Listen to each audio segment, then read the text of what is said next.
to your racism. But one of the criticisms against DEI is diversity, equity, and inclusion. All great in theory, but the DEI programs have not accomplished things. They've been a bureaucracy of money suck that have not gotten anywhere. When you say people are threatened, what do you think the removal of DEI is going to do to those people? Because a lot of this is... I can tell you that, because the removal of DEI, actually, at this point in time... They're not going to fire people. Yeah, they wouldn't fire people departments of DEI. Well, they're not only going to... They have put them on paid leave. They put the DEI people. officers. But what I'm saying is all the people that work But they also stopped this thing, these ridiculous, what are you call them? The executive orders.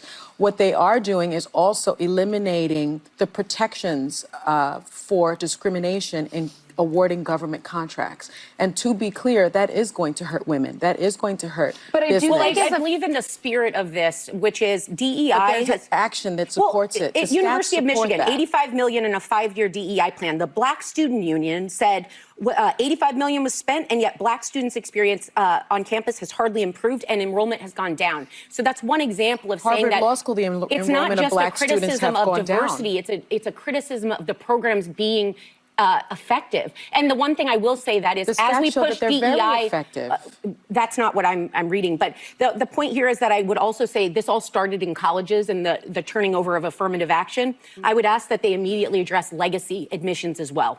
Because if we're talking about the equal opportunity, we need to get rid of legacy admissions. And I underscore one thing, which is this is abolishing existing DEI departments within the federal government, so people who worked in those departments are being put on leave. It is not going back and like, oh, this woman was hired by this officer, so she's losing her job. The Civil Rights Division has been put on pause as well. But I'm just saying a distinction. Yeah, but they are going through a purge department by department.